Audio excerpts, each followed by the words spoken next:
Distinguished Ambassador, distinguished guests, a very warm welcome to our online briefing, the 10th Non-Proliferation Treaty Review Conference. My name is Benedikt Zanzinger from the Konrad-Adenauer-Foundation Bureau Multilateral Dialogue in Vienna. And I'm pleased to welcome Ambassador Gustavo Zlauvinen, President of the 10th NPT Conference Review, as well as Tariq Rauf, Board of Directors of Atomic Reporters and longtime attendee of the NPT Review Conference, who will be moderating this online session. The Konrad-Adenauer-Foundation and Atomic Reporters have been hosting a variety of webinars over the past couple of months and years regarding topics of arms control, non-proliferation, and other topics. And the highlight of our ongoing cooperation has been a 3-day dialogue program in Vienna, where we hosted a couple of events with more than 20 people from around the world. And I'm very glad to be part of this webinar, which is actually the first webinar since our dialogue program in July. After the 2015 review conference, which has failed to agree on an outcome, the next scheduled conference has been postponed due to the global pandemic, but finally has been held between the 1st and 26th of August 2022. This year's review conference has been overshadowed by the ongoing war in Ukraine and unfortunately has also failed to agree on an outcome. Before I hand over to Tariq, I would like to quote the Austrian Foreign Minister Alexander Schallenberg in the aftermath of the conference. I quote, "The day after the negotiations in New York ended, it is unfortunately clear that the nuclear weapon states only want to stick to the status quo. All the alarm sirens should actually be sounding. The nuclear threats, first and foremost, the Russian roulette with Europe's largest power plant in Zaporizhzhia, show us quite clearly how real the danger of a nuclear catastrophe is." Tariq, the floor is yours. Thank you very much, Benedikt. So I would like to welcome our speaker and our guest today, Ambassador Gustavo Zlauvinen, who needs no introduction. For the past 2.5 years, he has been carrying the burden of being the president-designate of the NPT Review Conference, and last month he finally discharged his responsibilities. And I thought that maybe given a week since the conference or 2 weeks since the conference ended, he would have had some respite. But while he was still president-designate, he also had a day job at the Argentine Foreign Ministry.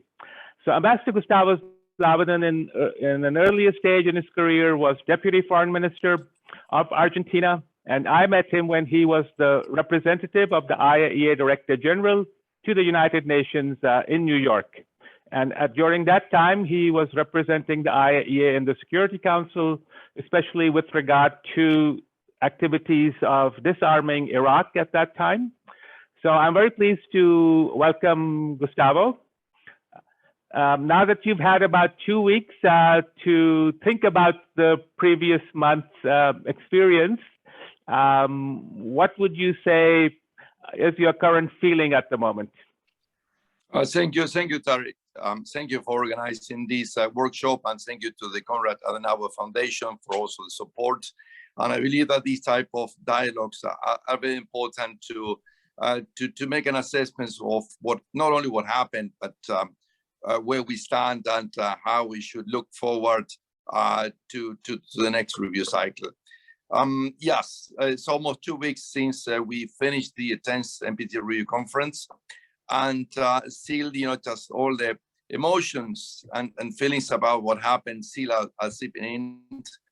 In my case, I'm still having like a mixed feelings of on the one hand, I'm relieved. I relieved that it happened. That you say that I discharged my duties, and now I can move on other duties. But on the other hand, I still having that very strong feeling of frustration that we have worked so hard for so many weeks, months, and years and we couldn't deliver one comprehensive outcome document by consensus. We know the reasons. In particular, was the Russians' positions regarding the paragraph related to the nuclear power plants in Ukraine and the situations and the conditions under which they are. But also we knew that there were many other delegations that they were not very pleased with the my draft document, but they were ready to go along with that in order to get at least one document by consensus. So we have two ways to look into that. One, as I say, as a failure. And many are saying that the review conference didn't manage to adopt a document by consensus, and by many this is a measurement of success or not. Granted, but another way to look into what happened and what we take from the 10th NPT Review Conference is that besides not having a outcome document adopted by consensus, we have a draft document that reflected all the issues under the treaty. Granted, probably the document should have been more ambitious. The document should have pushed nuclear weapon state, on their obligations and commitments under previous review conferences. But that was what it was possible to achieve. And I think that during the third week of the conference, I expressed to all delegations that if we were going to get one document by consensus, that document should make all delegations equally unhappy. And this is what I tried to do it, because that it's impossible to make 151 delegations happy, because most of their positions were in a contradiction to each other. So you can either have 151 separate final documents reflecting each single delegation's positions and red lines, or you have to go for not the minimum common denominator, but the greatest common denominator. And this is what I tried to do it. And I think we did that. I believe that that draft document, far from perfect, but at least reflected a common sense of responsibility towards the treaty, a common sense that the treaty still is important, that we have to preserve the treaty, but we have to make and say party have to do much better than what they're doing in the fulfillment of their obligations than the actual they're doing, in particular regarding Pillar 1 on nuclear disarmament. And I think the review conference served the purpose of telling the nuclear weapon states about that growing frustration by all other, and in particular, just the non-nuclear weapon states that are not under a nuclear umbrella. They express their frustrations, not once, but many, many times. And I really hope that the nuclear weapon states and their allies have taken due note about that, in the sense that we cannot keep doing this, the same business, forever, in the sense that the frustration is growing to a point that, it can harm the regime. And in private, several delegations expressed to me that what was the benefit for those state parties to stay in the system if the nuclear weapon state were not going ever to fulfill obligations. So I think, this is, being written by NGOs, by civil society. You, Tariq, have written, very often about this imbalance, this frustration. But the fact that you have a large number of delegations formally stating that, I think that's, I hope that it serves the purpose. And then the last point I will make, as this brief introduction, is that even under the very difficult current circumstances, international security environment, we managed to convene, just a dialogue or negotiations in all these topics.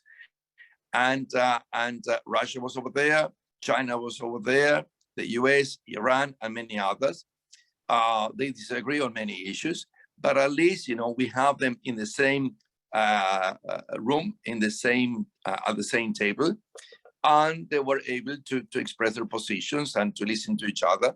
And in a way or another, on many issues, they were able to accommodate their positions. For example, on nuclear propulsion, on the AUKUS issue, on Thursday, I managed to get China, Australia, UK, US, plus Indonesia and South Africa, and they agreed on a language which is, it could be seen as a step forward, but others may see it as not enough. But at least it was the first time on that issue that those 5 delegations agreed on a language that could be reflected in the documents. That have never happened before, not at the agency, not at other forums. That happened over there on that Thursday because I pushed them to do so. And I can say about similar situations on many other issues. So I think that at the end of the day, the treaty called for state parties to meet every 5 years to review the implementation of the treaty. It doesn't call for an outcome document. And this is exactly what we did. We did it for 4 grueling weeks. And we forced delegations to engage each other and discuss all the matters under the treaty. I think from that point of view, if it's not a successful review conference, I believe that it was a meaningful review conference, and that was exactly my karma or my vision during the previous 2 years and a half. Thank you, Tarek. Well, thank you. Well, Gustavo said his solace. I don't think anyone blamed the president for the lack of states to agree on the final document. They all were appreciative of your efforts throughout the conference in trying to get them to yes, but getting to yes was up to them. The president could not force them. And I also found that the civility in dialogue had been restored as well, which we were losing in the last 2 PrepComs in 2018 and 2019. And despite the difficult international situation, overall, I thought the tenor of comments was reasonably measured and civil. So I think that was a great accomplishment on your part to keep the dialogue civil and to restore these habits of dialogue and civility. So, of course, as you were going into the conference, you already knew that we were heading into a difficult situation, and it became even more difficult after the events of February. So if you were to reflect on what your expectations were before the 24th of February, and then what your expectations were about the conference after February and the continuing events after that, how did you try to accommodate that and try to advise states parties to focus on the treaty? Because this is a review conference of the NPT. It's not the Security Council to look at threats to international peace and security. Yes, correct, Tarek. And that was my focus before the review conference and during the review conference. First of all, I did my best to have the review conference to taking place at all, not only because of the pandemic, but because of since the invasion of Ukraine on 24 February.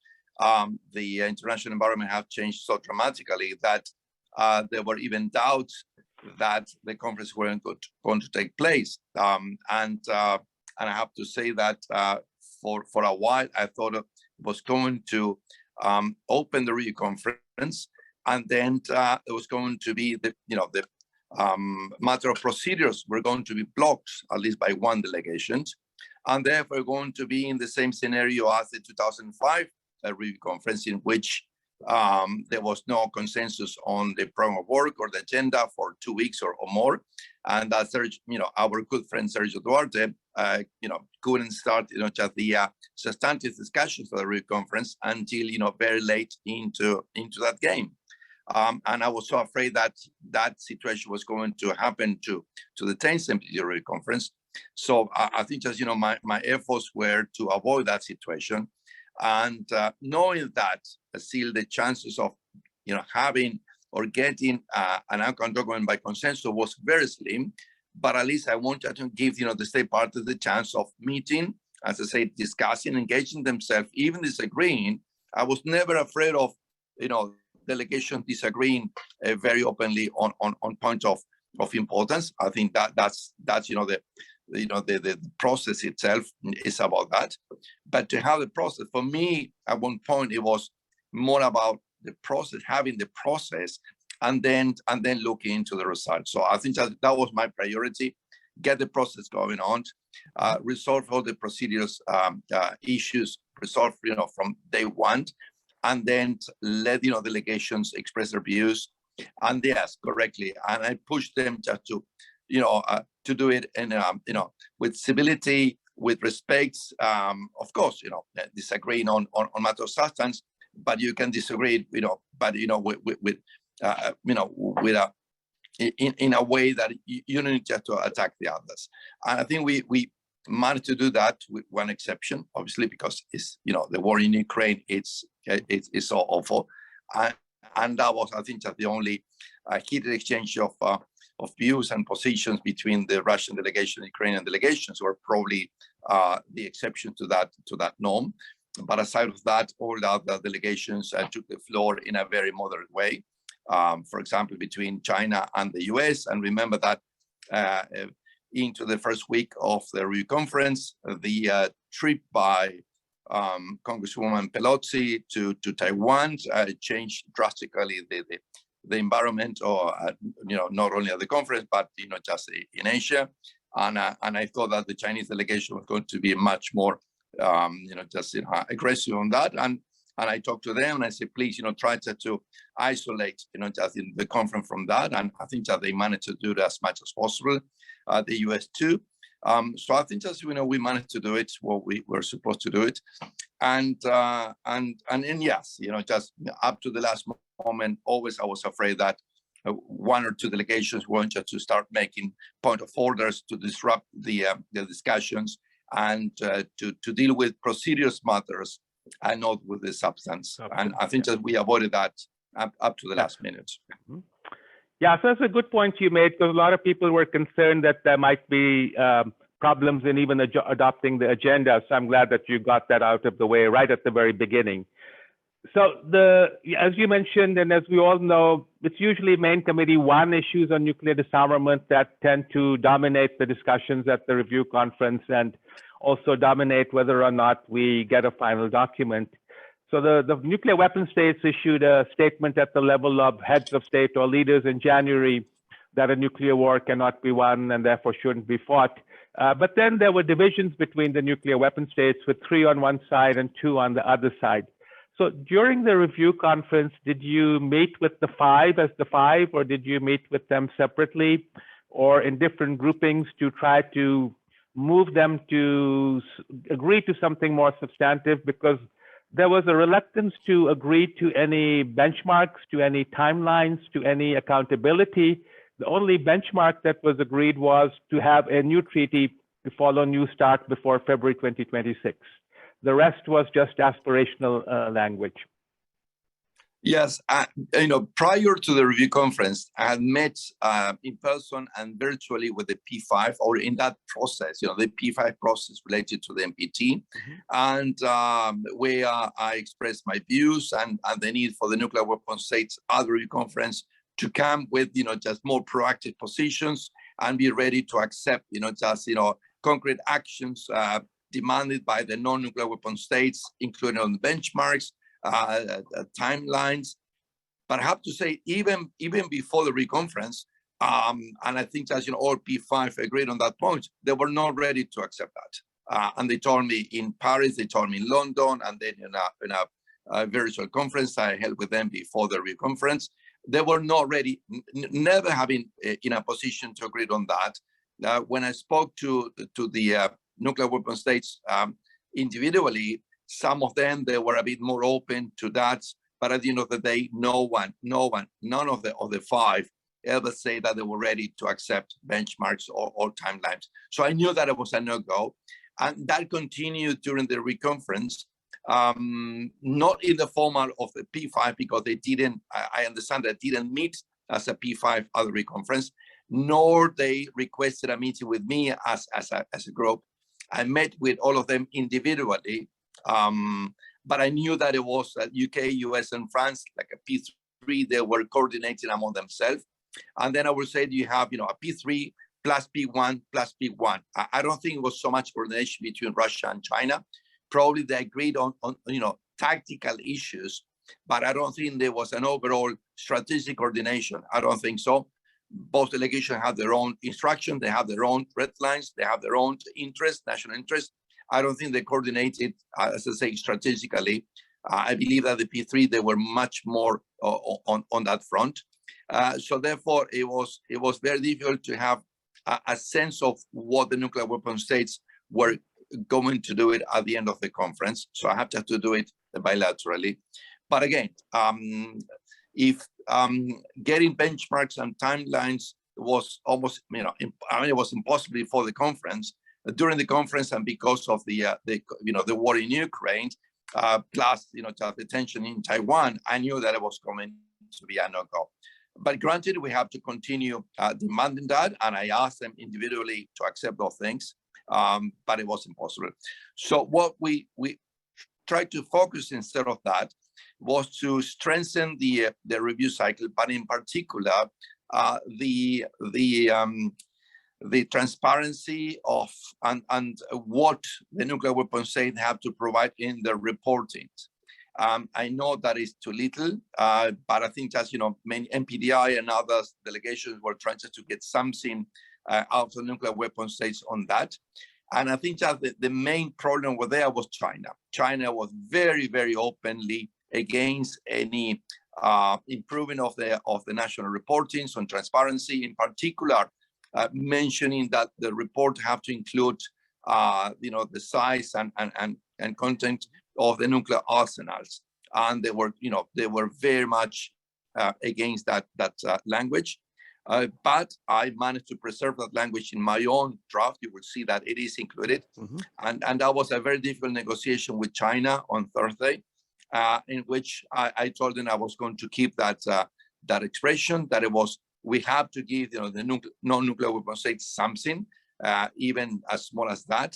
And finally, China agreed on that. So they got instruction from Beijing saying, okay, let it go, because I think they want to have a final outcome document by consensus.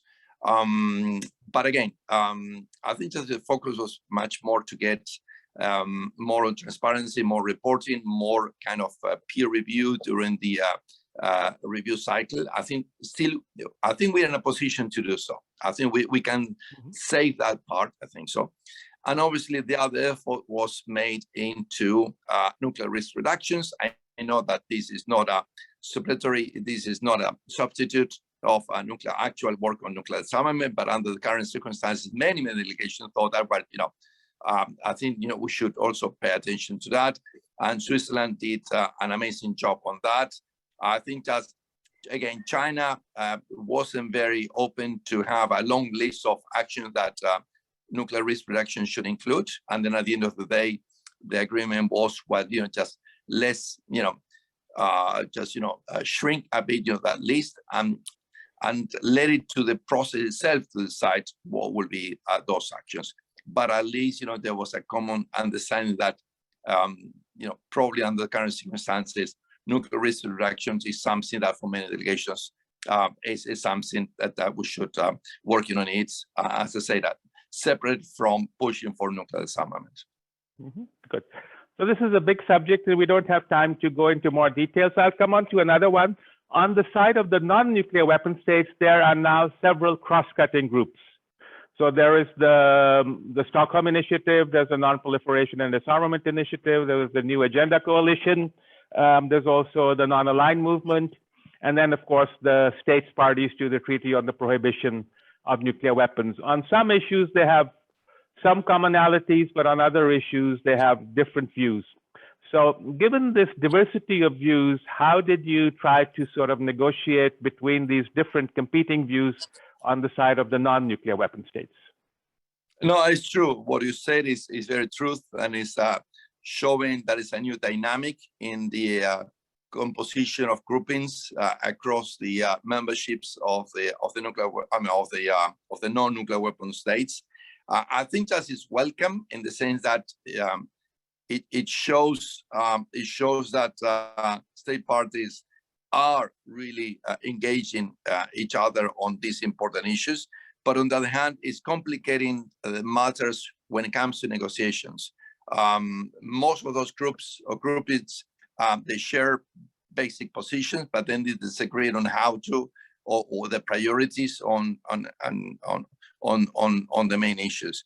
So I think this is complicated a bit on the negotiation terms, and you see that the only group that has a formal constituency, which is the NAM, and that's why even I was nominated as a president designate by NAM, while all the other groupings do not have the same formal standing.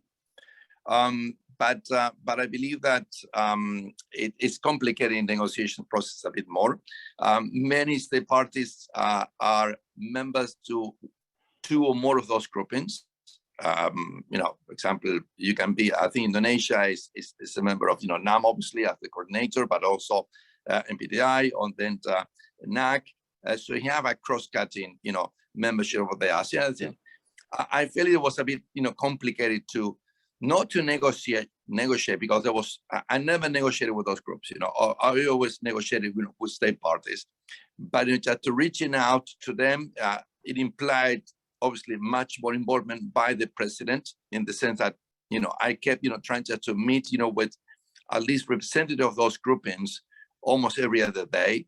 And it's difficult to keep track, you know, on each grouping's positions and this, you know, the subtleties of the positions. And at the end of the day, during the end game, I decided that the negotiation should not take place through those groupings. But also I felt that the plenary was not going to make it, so I came up with, you know, my own approach. But anyway, this is something probably that would be the next one of your next questions. This is my next question. So you and I have discussed before the review conference the concept of the so-called president's consultations, where a group of 25 or so countries were convened by the president. But starting in 2010, we had this practice of small groups meeting in missions. So in 2010, a small group was meeting in the Indonesian mission, also started in the Egyptian mission. In 2015, it was in the Algerian mission. Now we are told that this year it was in the Finnish mission. So first of all, how and why did you give the authority to the group in the Finnish mission to come up with the inputs for your document for main committees 1 and 2? And could you tell us which states were asked to join that discussion in the Finnish mission, and on what basis were they picked up?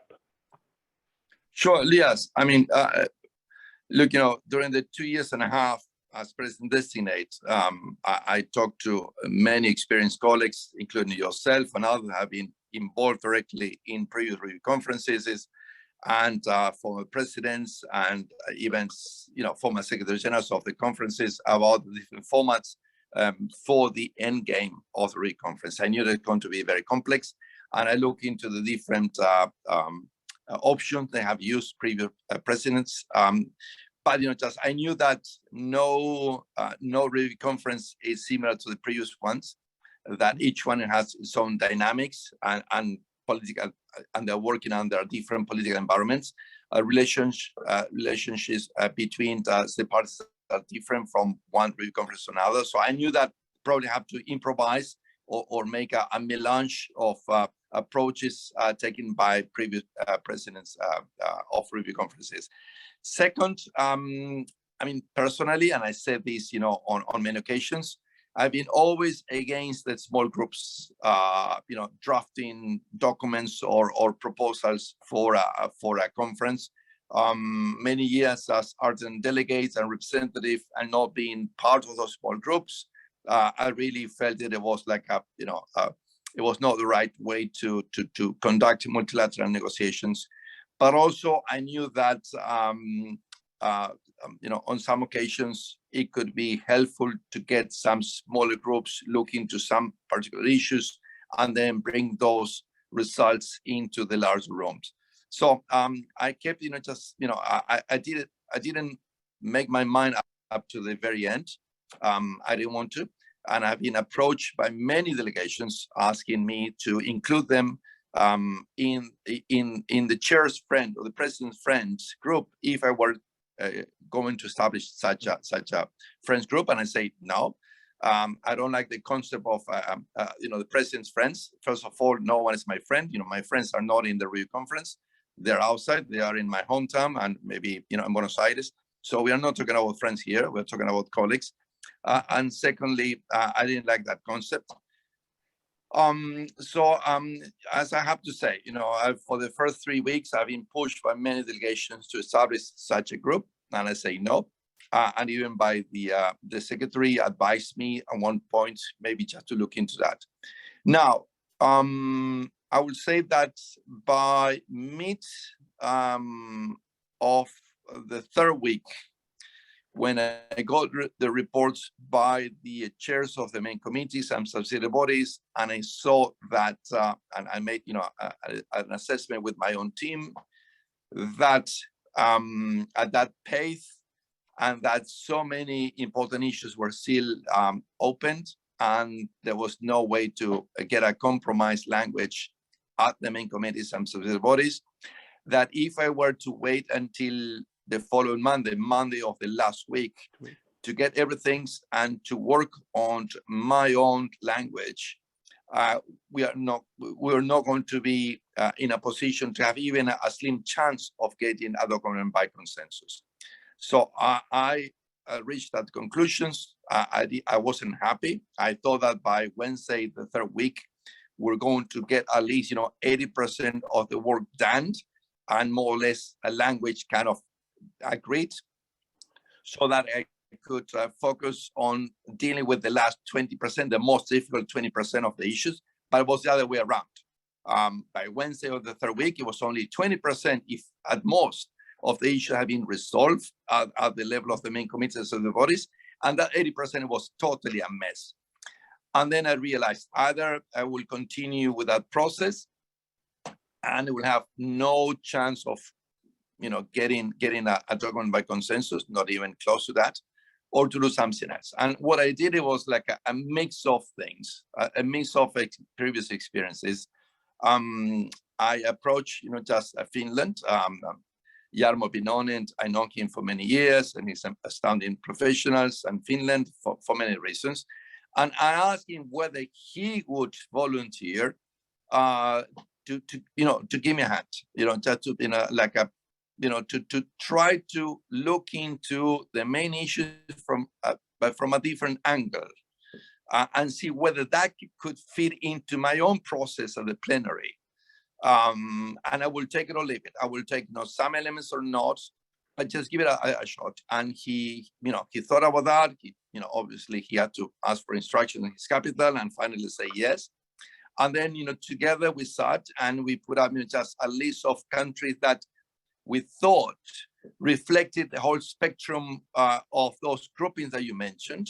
So I have to be someone, at least one or two delegations from MPDI, have to be, starting with, NAM, have to be NAM, a strong NAM representations, nuclear weapon state, have to be MPDI, have to be Stockholm Initiative, have to be NAC. But of course, some delegations could represent 2 or 3 of those groupings at the same time. And that was the beauty of that.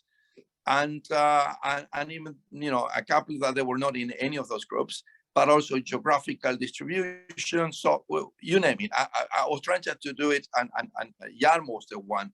And always I said, Jarmo, this is going to be your group. It's not, if anyone call it, just a president's friends group, and I say, no, I'm going to deny that.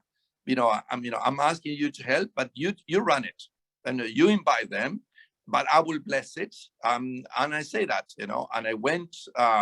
Unfortunately, I was sick during the the first meeting at the Finnish missions, with some conjunctivitis. But then the following day on Sunday, I show up and, for 5 minutes, I say, thank you. And I say, look, if any other delegations or group of delegations want to do the same process, welcome. And I will be there blessing that process. To the point that, Indonesia briefed the NAM, I think on Friday, Friday of the third week, about this composition.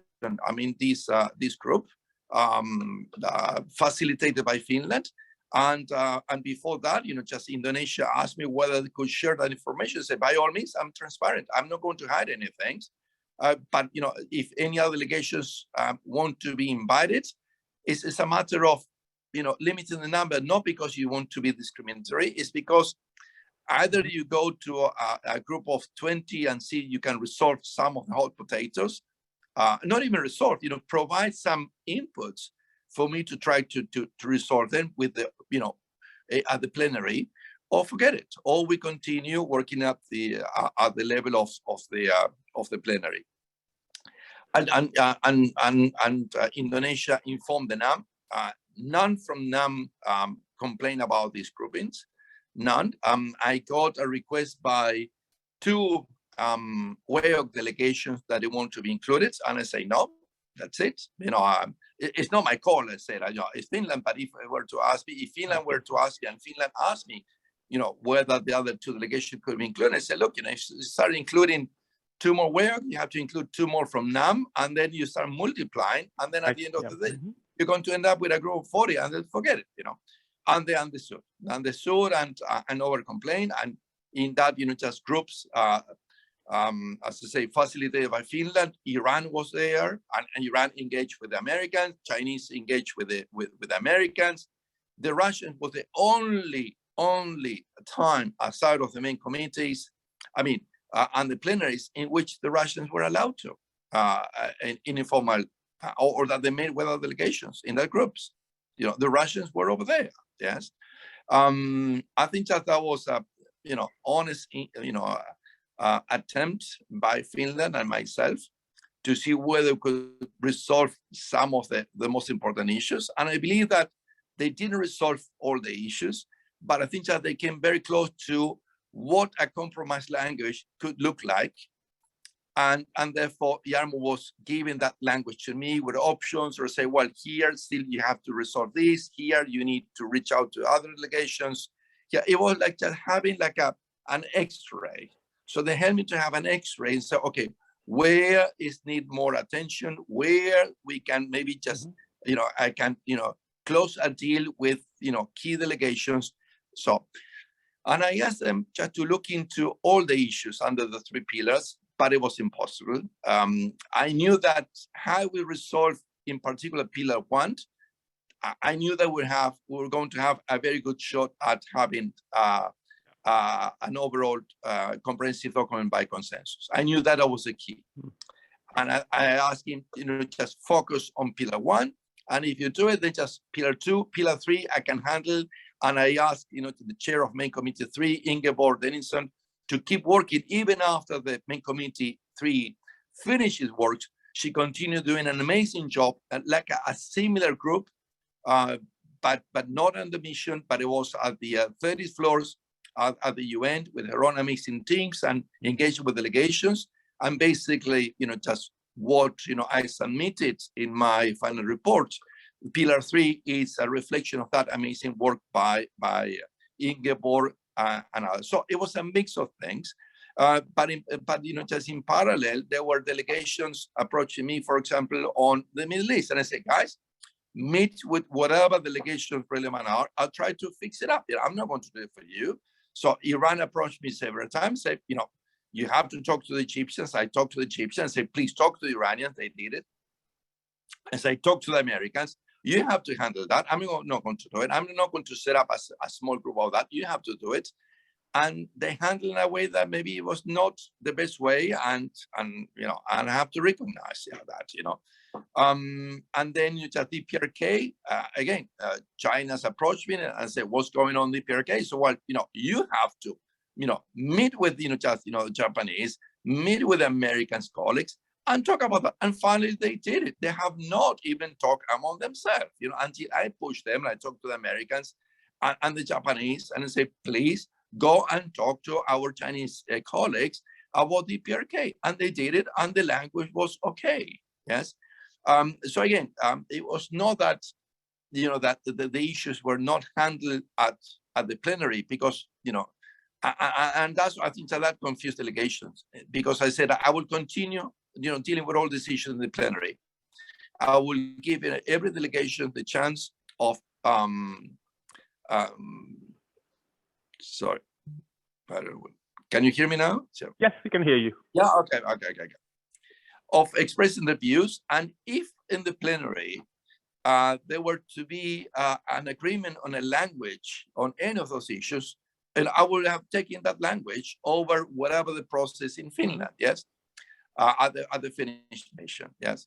So as I said, I tried to do a combination of different methodologies, but always preserving the openness and transparency of the plenaries. That's why I kept having the plenaries, and we went through the reports, and I listened to delegations, and I pick from those statements at the plenary, and then I feed them back into when Jarmo gave me his own inputs. I also included, things that I have listened at the plenary. So it was a mismatch. It was not separately that, that the plenary didn't have anything to do and everything came from that groups or other groups. No, it was a combination of approaches because I knew that it was going to be impossible to do it only on one format or the other one.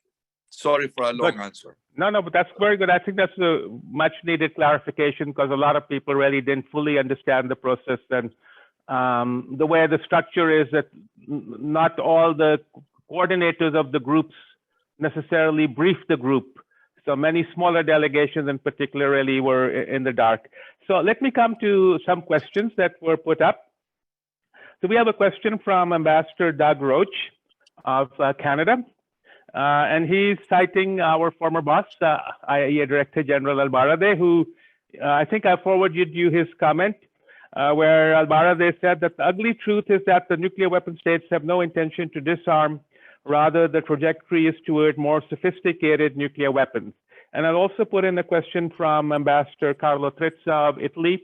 He wanted to know whether you had thought about putting up the final document to a vote, so you could answer both of those in short form. Yeah, I don't know what's the question regarding what Mohammed Albarrade have said. I fully agree on that. I don't know what was it. He basically said your comment on Albarrade's views, and you actually already said it in your very opening statement on the view of the nuclear weapons exactly. But I think that knowing Mohammed, and you know him better than I mean, he's very blunt, and he has nothing to lose. He has been very open and blunt, from for many years, and I welcome that, and I agree. And probably we knew about that, as I say, before the review conference. We knew that that nuclear weapon states are not willing and ready to engage really on progress on nuclear disarmament, and that's reality. It may be that the case for who knows many more years to come. The question is what we are going to do it as a system. What we're going to do as a non-nuclear weapon states. I think that's the question. One of the answers was TPNW, and I agree on that. TPNW was a reaction to that reality. But I think we need more than that. I think that it's we have to continue holding nuclear weapon states accountable for what they're not doing it. We have to keep reminding them of their obligations on the Article 6.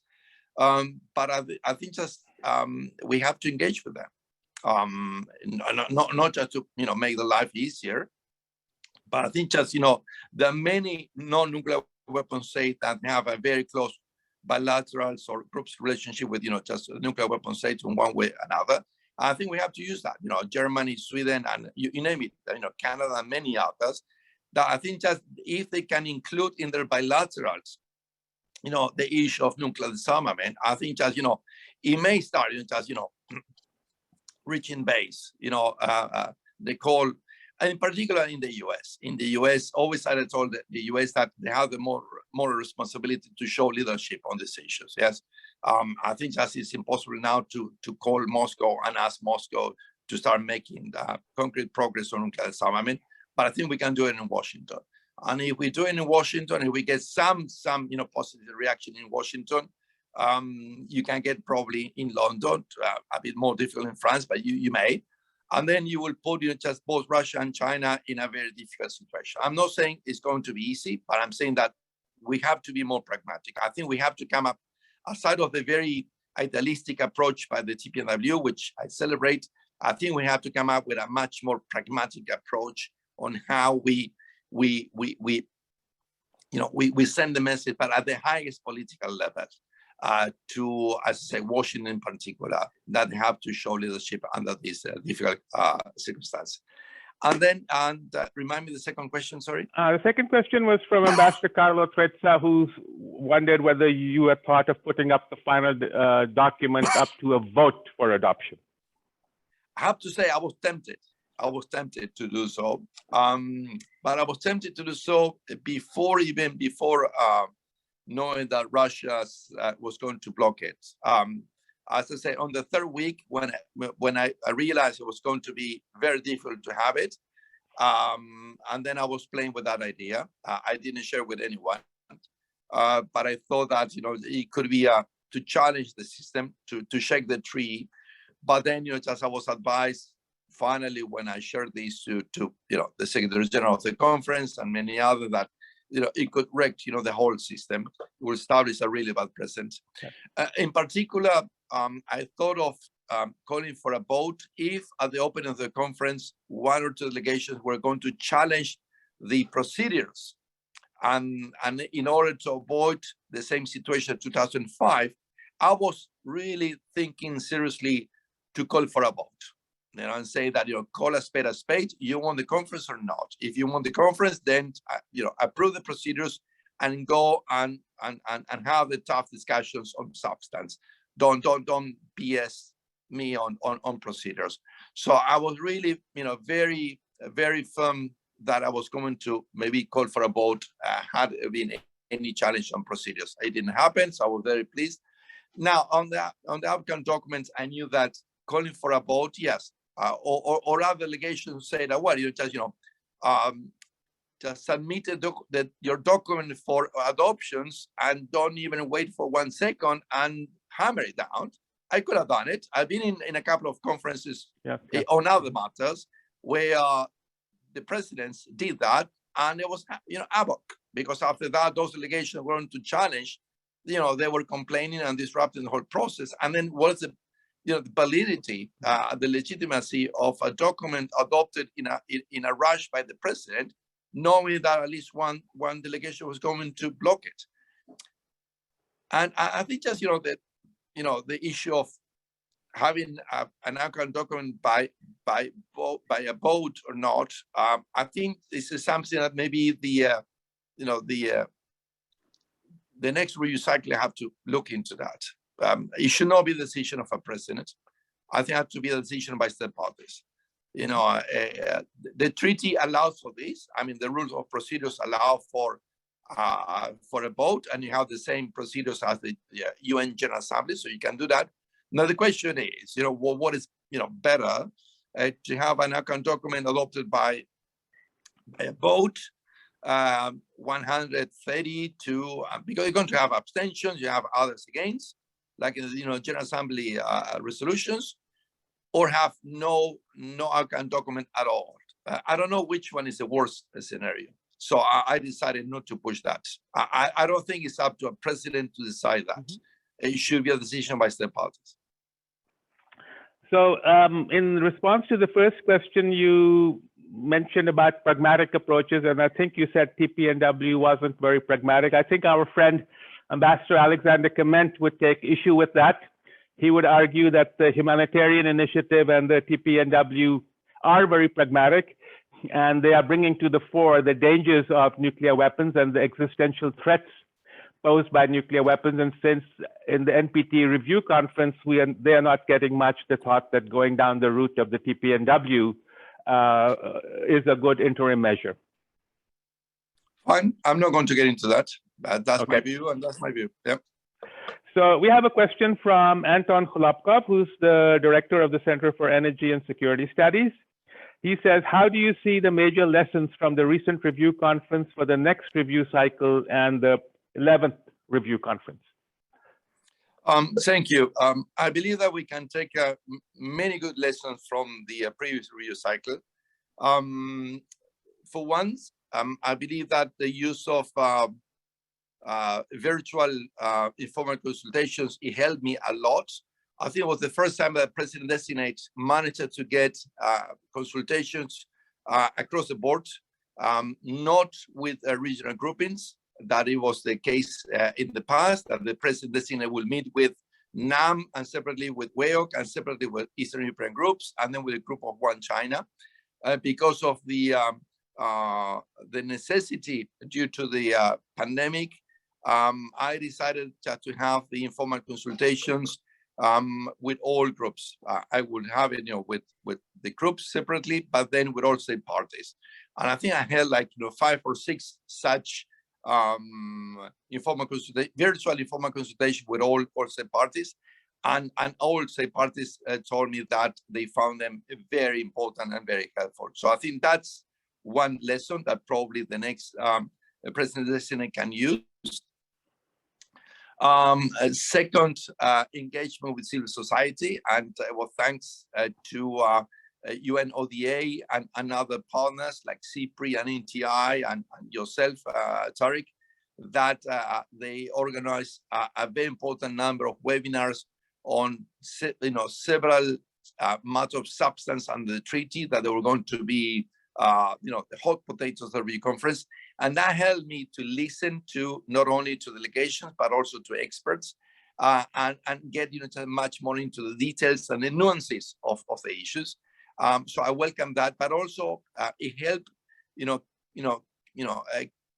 keep the momentum because of the postponement of the conference, but also it pushed delegations to keep thinking about those issues.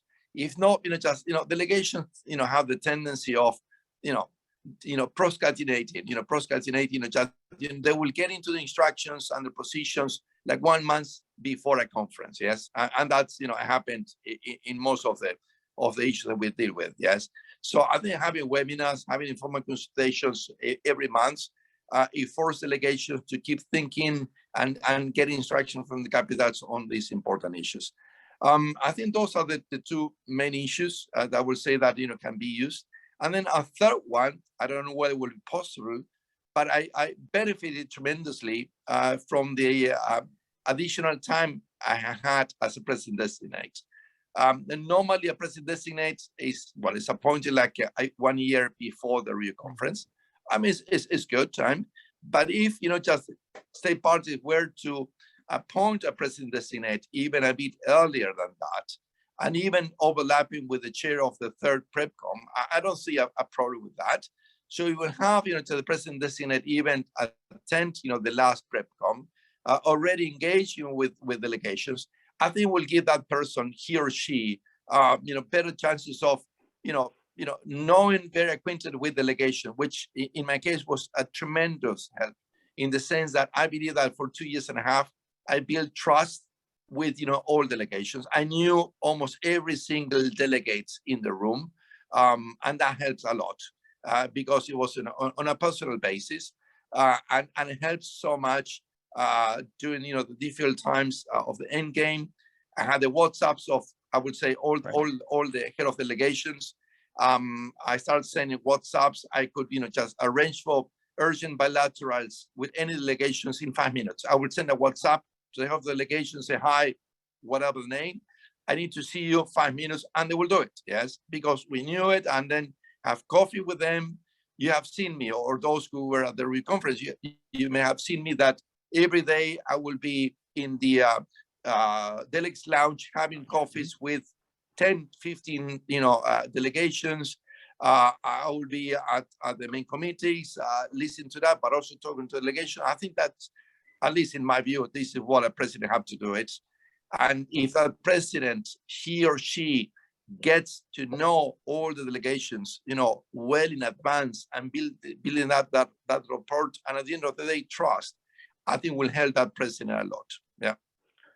So I'll put up the last question. It's from somebody who worked with you when you were with the agency's office in New York, Tracy Brown. She's asking about the impact of gender in the discussions and the participation, and you ensured that there would be a gender balance in terms of the chairs of the main committees and the subsidiary bodies, and there was a lot of discussion about improving the participation of women. So any comments on the matter of gender during this review conference, and any recommendations for the next review cycle?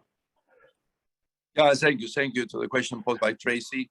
Yes, I made one of my main topics from the very beginning of my presidency designate to have just a gender balance approach, and I was very pleased to reach that one in the composition of the bureau.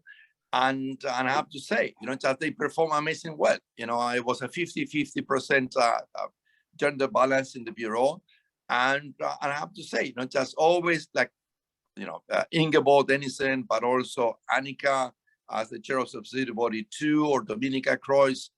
They brought just not only their professional expertise and experience, but also always maybe a different angle that I wouldn't consider other the bureau, and I'm very proud of that. But I think we have to do much more than that. I believe that when you look into the composition of delegations, yeah, there were many women in the delegation compositions, but just not that many were head of delegations, for example. I think that this is something that state parties have to start looking into that. And it's not that there is a lack of very experienced, women diplomats or experts on this issue. They are. The question that they should be given, just the opportunity just to lead their delegations. But also, participation, civil society participation that has a lot of, component of diversity and gender balance. Just they were there.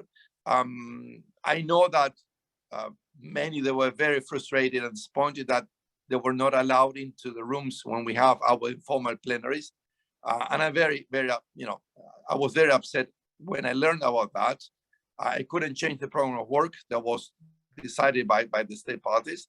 And I challenged, I think just a couple of our colleagues, saw me one morning when I got into a very heated discussion with, the UN security guard, because he didn't want to let a colleague and a friend from civil society enter in because it was a closed meeting. And I say, no, it's open. I'm the president. And the guard said, I don't care who you are. I got instructions. This is a closed meeting. So therefore, civil society is not allowed. I got really upset with that guard.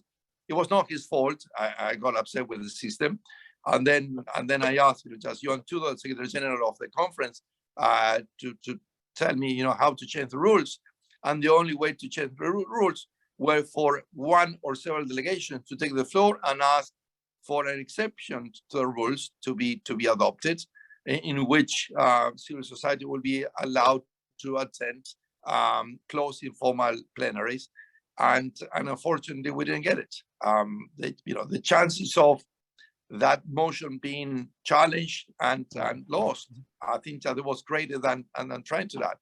And I tried to do it as a president, but rules don't allow for the president to make that call. I was very frustrated. So it's something again that probably we have to work during the next review cycle, when in particular, Johan can correct me as always. I believe that the rules of procedures are adopted at the third PrepCom. Probably over there, delegations who really want to have more participation by civil society should introduce an amendment so that even the informal plenaries can be attended by civil society. So we have to do, we have to fight that battle at the next review cycle. Yeah. Good. I think they can do it in the first PrepCom next year, because the PrepCom also needs to approve the provisional rules of procedure for the PrepCom itself. Good so point. We've come to the end of our time. So I'll invite you for your final comment. If you were to look back to, I don't know, November, December 2019, when you took on the mantle of President-designate, to 26th of August 2022, overall, what has been your experience, and what might be your message to states parties, although you said something about this in the beginning, and also to future chairs and presidents? No, thank you, Tariq. When I look back, when my government put up my name to replace Rafael Grossi as president-designate, I knew that it was going to be a very difficult task, an almost impossible task. And even Rafael told me, you're getting a post-Callis, but if someone can do it, it will be himself or myself, or there are many others. But I think we were ready to do it, and I took that challenge because I believe in the system. I believe in the NPT. I know that it's not perfect. For those who don't know me, but when I joined the Foreign Service of Argentina 34 years ago, Argentina was not party to the NPT, have not ratified the Tlatelolco, and we were against the NPT for double standards. So as a young diplomat, working at the Department for Disarmament Affairs, I was writing speeches to my then president Alfonsín, criticizing the NPT, and I made many of those, speech writings and internal memos, and going to the IAEA and bashing on the NPT. And look at now, and then just ended up being, just the president of the NPT, because Argentina changed their positions. I was part of that group with Rafael and many others, that we saw it in a different way. We saw that for countries like Argentina, you have much more to gain from being part of this regime, although it's imperfect, although it's a double standard.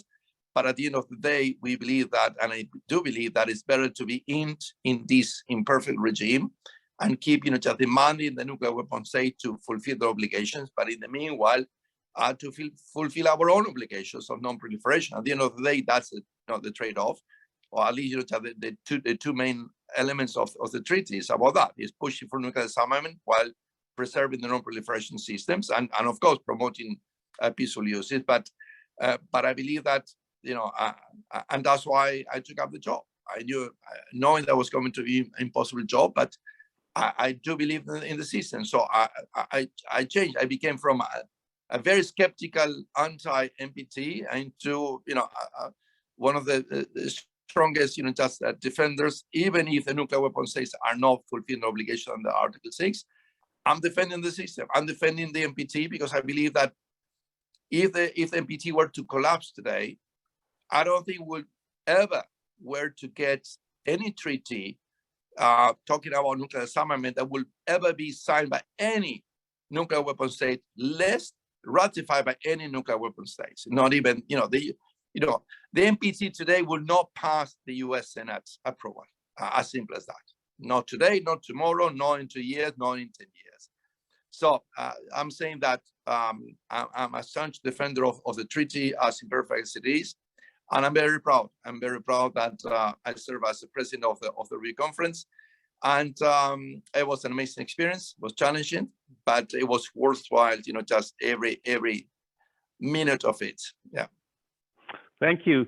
You might recall I once mentioned to you that there's an expectation that the president will pull a rabbit out of the hat at the very last minute, but there needs to be a rabbit in the hat, and the rabbit needs to come out. And this is a comment actually made by Dhanapala, Jayanta Dhanapala, in 1995. So I would like to thank you, Gustavo, for taking the time to talk to us. But if I may, my own right. approach to that, you told me on many occasions, and I said, but also for a president who knows that there is no rabbit, you have to make everyone pretend to believe that there's a rabbit. If not, they're not going to pay for the show. Yeah. Yes. So thank you very much, and thank you for your efforts over the past 2.5 years for the NPT. My apologies to those whose comments and questions we couldn't get to, and I will return the floor back to Benedikt Zanzinger of the Konrad-Adenauer-Foundation. Thank you, Gustavo. Thank you. Thank you, Tariq, and to the foundation, please. Thank you very much, Tariq. Ambassador, thank you very much for your participation today. Thank you, Tariq, for this highly interesting insight in this complexity of the review conference. You definitely gave us a lot of food for thought, which should be further elaborated. I would like to thank the audience from around the world for your participation, as well as questions and comments. I think we have seen how essential it is to provide a platform for dialogue. Gustavo, you mentioned the much needed involvement of civil society, and the Konrad-Adenauer-Foundation will keep on providing those platforms, digital or in person, for discussing topics regarding nuclear disarmament, arms control, and non-proliferation. Well, I wish you a pleasant rest of the day, and I'm looking forward to the next webinar. Goodbye from the Konrad-Adenauer-Foundation. Have a good day. Thank you. Thank you. Wonderful. Thank you. Thank you. Bye. Bye. See you, Tariq. Thank you. Wonderful. Thank you. Bye, Gustavo. Thank you very much to the Konrad-Adenauer-Foundation. Always amazing job. Thank you. Good Wonderful. job. Thank you. Thank you.